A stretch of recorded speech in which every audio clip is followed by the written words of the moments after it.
आदित्यनाथ यहां पर पहुंचे हैं और इस वक्त संबोधित कर रहे हैं।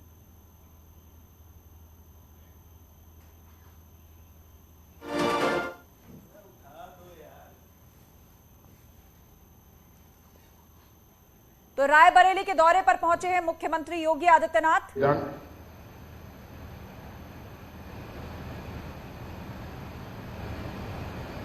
फिरोज गांधी स्मारक कॉलेज से जुड़े हुए प्रबंध समिति के सभी पदाधिकारी, महाविद्यालय के सभी यहाँ के प्राचार्य और अन्य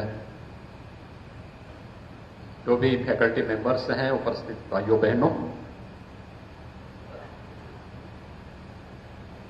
मैं देश के प्रथम स्वतंत्र समर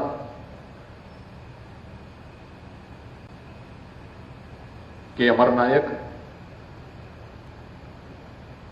जिन्होंने इस पूरे अवध क्षेत्र को लगभग 1.5 वर्ष तक अंग्रेजों की प्राधीनता से मुक्त करके आजादी का एहसास आजादी से 90 वर्ष पहले ही करा दिया था, ऐसे राणा बेनी माधव वत्स सिंह जी को उनकी 218वीं जयंती के अवसर पर नमन करते हुए उन्हें विनम्र श्रद्धांजलि भी अर्पित करता हूं। मैं इस अवसर पर अभिनंदन करता हूं आज के समारोह के विशिष्ट अतिथि सूबेदार मेजर श्री संजय कुमार जी का, जिन्हें भारतीय सेना ने अपना सर्वोच्च सम्मान परमवीर चक्र से सम्मानित किया है।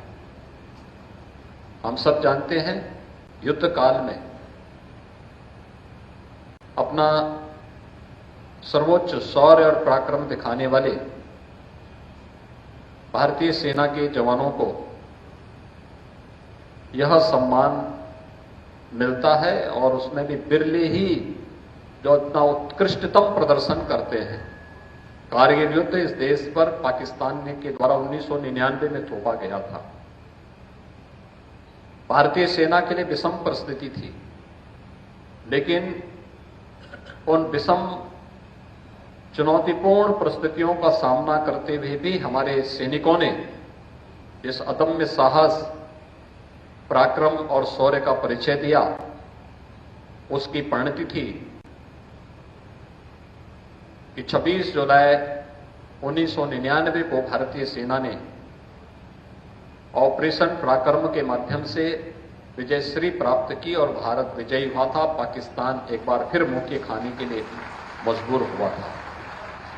आज यहां पर सूबेदार मेजर संजय कुमार जी इस कार्यक्रम में उपस्थित हुए हैं। मैं उनका हृदय से अभिनंदन करता हूं और मुझे विश्वास है कि उनका शौर्य और पराक्रम हमारी वर्तमान पीढ़ी उससे अवश्य प्रेरणा प्राप्त करेगी। यहां पर स्मारक समिति ने अन्य महानुभावों को भी सम्मानित किया है, जिन्होंने जीवन के अलग अलग क्षेत्र में कार्य किया है। कोई साहित्य के क्षेत्र में, कोई सेवा के क्षेत्र में, कोई तकनीक के क्षेत्र में। उन सभी महानुभावों का भी मैं इस अवसर पर हृदय से बधाई देता हूं और विश्वास करता हूं कि उनकी जो प्रतिभा है, उस प्रतिभा से अनेक वर्तमान हमारी पीढ़ी प्रेरणा प्राप्त करेगी। भाइयों बहनों, हम सब जानते हैं कि देश अपनी सदियों की गुलामी के दौरान कभी चैन से नहीं बैठा। देश के अलग अलग भूभाग में आजादी के लिए एक छटपटाहट देखने को मिलती थी, लेकिन संगठित लड़ाई नहीं हो पाती थी। हम सब मिलकर के, पूरा पश्चिम उत्तर दक्षिण सभी मिलकर के एक साथ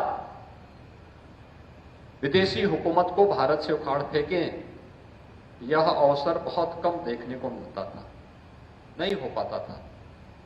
और उसकी शुरुआत हुई थी 1857 में। यद्यपि देश हर समय लड़ता रहा। पृथ्वीराज चौहान का जो संग्राम था वह उसी विदेशी हुकूमत के खिलाफ था। महाराणा प्रताप हो, छत्रपति शिवाजी महाराज हो, गुरु गोविंद सिंह जी महाराज हो, ये उसी विदेशी हुकूमत की जड़ों को उखाड़ने के लिए ही वह युद्ध था।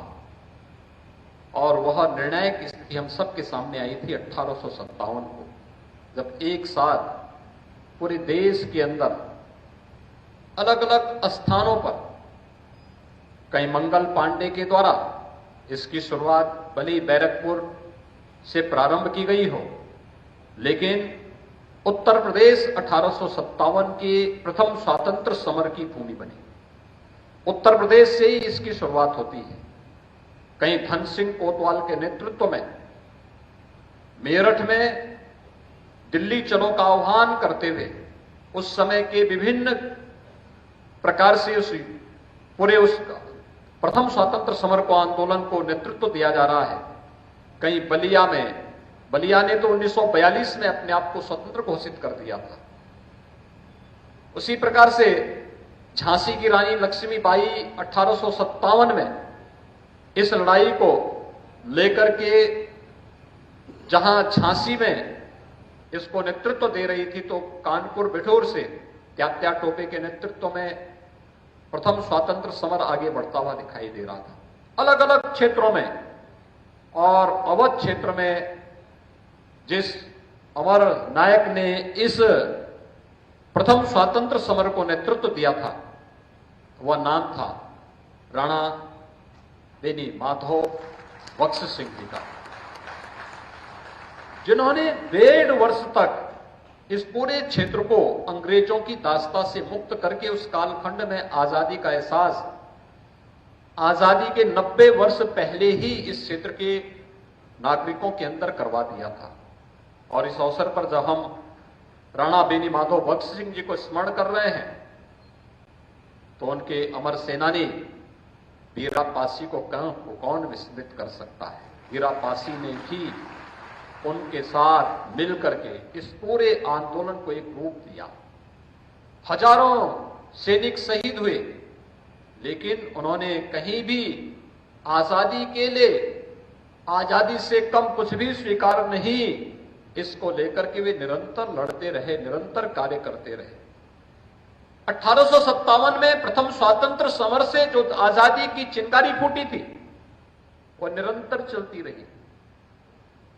1922 में गोरखपुर के चौरी चौरा में, 1925 के लखनऊ के काकोरी में, और ऐसे अनगिनत स्थानों पर 1947 के पहले उत्तर प्रदेश के अंदर भी, देश के अंदर भी, देश की आजादी के लिए आम जनमानस का, स्थानीय नेतृत्व और देश के नेतृत्व के एक आजादी की ये लड़ाई निरंतर जारी रही। और उसी की परिणति थी कि अंततः 15 अगस्त 1947 को देश को स्वाधीनता प्राप्त होती है। आज जब हम यहां पर 218वीं जयंती पर आए हैं,